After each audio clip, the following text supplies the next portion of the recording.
श्री चंद्रशेखर आजाद। धन्यवाद सभापति जी। आज हम संविधान की गौरवशाली यात्रा पे जो 75 साल की बात कर रहे हैं, ये इनका काम है मेरा। माइक। धन्यवाद सभापति जी। आगे सर, आगे आगे। आज हम संविधान की गौरवशाली यात्रा पे बात करने के लिए चर्चा कर रहे हैं। कल से ये चर्चा चल रही है सर। मैंने बहुत सारे दोनों पक्ष के और जितने भी हमारे मेंबर हैं सुना सर, उनको बड़े बड़े नेता हैं सर।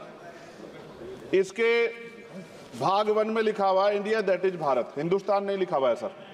लेकिन सारे नेता संविधान पर चर्चा कर रहे हैं लेकिन हिंदुस्तान ही कहेंगे, भारत कहने की हिम्मत नहीं जुटा पा रहे हैं। ये बड़ा सवाल है सर कि क्या संविधान के हिसाब से बात रखी जा रही है। मैं धन्यवाद दूंगा फूले साहू बाबा साहब अम्बेडकर को और मेरे नेता मान्यवर साहब श्री काशीराम को। 25 नवंबर 1949 को संविधान को सौंपते हुए डॉक्टर बाबा साहब अम्बेडकर ने कहा था कि 26 जनवरी 1950 को हम विरोधाभास भरे जीवन में प्रवेश करने जा रहे हैं। राजनीतिक जीवन में तो हमारे पास समानता होगी, लेकिन सामाजिक और आर्थिक जीवन में असमानता होगी। क्या ये चुनौती आज 75 साल बाद दूर हुई है? भारत ने 26 जनवरी 1950 को संविधान लागू होने के साथ खुद को एक संप्रभु लोकतांत्रिक और गणतांत्रिक राज्य होने का ऐलान किया। लेकिन सर उस समय संविधान की स्थिति ये थी कि जैसे गांव का कोई आदमी, मैं 50 की बात कर रहा हूं, वो 50 साल पहले शहर में आ जाता और बड़े लोगों की महफिल में चला जाता, उस जहां वो खाना खा रहे हो, और वो टेबल पे नैपकिन को खा के जो है ये कहता कि ये तो फीका, क्योंकि वो जानता ही नहीं था, वो समझता नहीं था संविधान को, संविधान है क्या। संविधान उसके लिए महज दस्तावेज था। ये जिम्मेदारी थी राजनीतिक दलों पे कि वो संविधान को व्यवहार में लेके आते। और इसके इतने सारे आर्टिकल हैं, अगर इनको व्यवहार में लाया जाता तो मुझे लगता कि आज देश बहुत बदल गया होता। बाबा साहब ने कहा था कि लोकतंत्र भारतीय भूमि का केवल ऊपरी पोशाक है, उनके अनुसार यहाँ की संस्कृति अनिवार्य तौर पर लोकतांत्रिक है। भारत जैसे गरीब और गैर बराबरी वाले देश में संविधान के जरिए छुआछूत खत्म करना, वंचितों के लिए सकारात्मक उपाय करना, सभी वयस्कों के लिए मतदान का अधिकार देना और सबके लिए सम्मान अधिकार तय करना, ये बहुत बड़ी उपलब्धि थी सर। ये संविधान है कि आप वहां बैठे हैं और मैं यहाँ खड़ा होकर अपनी बात रख रहा हूं, और इस देश में आदिवासी महिला के तौर पे जो है राष्ट्रपति बनी है, और प्राइम मिनिस्टर तो नहीं बना, लेकिन शेड्यूल कास्ट के बड़े नेताओं को भी जो है राष्ट्रपति बनने का मौका मिला। इस संविधान की देन, अगर वोट हम पे नहीं होता तो शायद अमीर और जो राजा महाराजा खुद को मानते हैं हमारी गलियों तक नहीं आ पाते, हमारे हाल नहीं जान पाते। आजादी का मतलब सर सिर्फ अधिकार पाना भर नहीं है, इसके लिए हमारे संविधान में सरकार और नागरिकों के अधिकारों के साथ साथ उनके कर्तव्यों का विस्तार से उल्लेख किया गया है। बाबा साहब ने संविधान सभा में दिए गए भाषण में कहा था कि स्वतंत्रता आनंद का विषय है, पर अब हमें अपनी जिम्मेदारियों पर भी ध्यान देना होगा। संविधान ने सुनिश्चित किया कि रानी के पेट से राजा जन्म नहीं लेगा, वोट से नेता तैयार होगा। आर्थिक बराबरी के लिए सरकार क्या कर रही है? गरीब और गरीब हो रहा है और अमीर हो रहा है।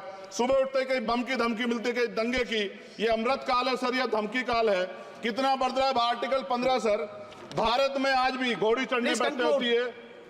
प्लीज सर, क्या दलितों को यहाँ भी बोलने नहीं सर, अगर सबको 4 मिनट दे दो, फिनिश इन 1 मिनट। ये भेदभाव नहीं चलेगा दलितों के साथ। Time is 4 minute, don't waste. भाई सर, आप चेक करो, अगर सबको 4 मिनट दिए तो आप मना करो, मैं बंद कर देता हूँ इसको। क्या दलितों को सबसे आखिरी में नंबर मिलेगा और बोलने का मौका मिलेगा? क्या मजाक कर रहे हैं सर आप? नो, ये all independent people are having only 4 minutes. You take sir, independent में अपनी पार्टी का मेंबर हूं सर, और जीत के आया हूं सर, किसी के दया में नहीं आया। Take 1 minute and finish.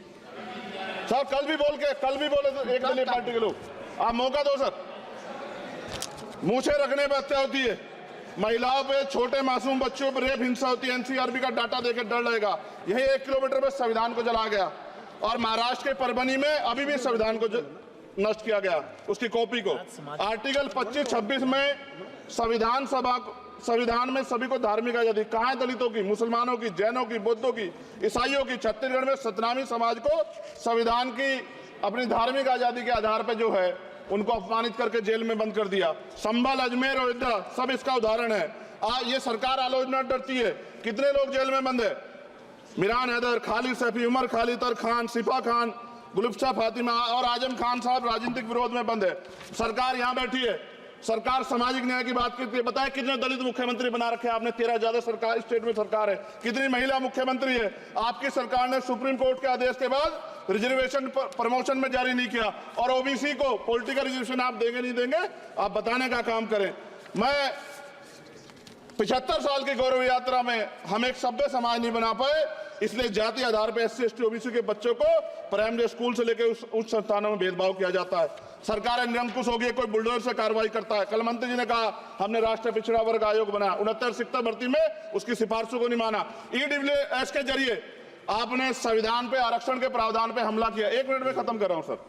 संविधान सर, न्यायपालिका में आर्टिकल 124 ये कहता है सर, ये अधिकार जो है, Sanjay sir ji please conclude sir 1 minute में प्लीज संविधान में न्यायाधीशों की नियुक्ति का अधिकार राष्ट्रपति के द्वारा होना चाहिए, अभी तक नहीं हो रही है। All India judicial service commission कब बनेगा? क्या चंद परिवार ही सर जज बन सकते हैं? और आज हम सर, मैं सरकार से सवाल पूछना चाहता हूं सर, सेवाओं में SC ST OBC वर्ग का कितना प्रतिनिधित्व है? भारत सरकार के मंत्रालयों के अधीन PSU में, बैंकों, बीमा कंपनियों में और स्वस्थायी संस्थानों में आउटसोर्स तथा कॉन्ट्रैक्ट पर वर्तमान कार्यरत कर्मचारी कुल कितनी संख्या है? आउटसोर्स और कॉन्ट्रैक्ट में कार्यबल SC ST OBC कितना प्रतिशत है?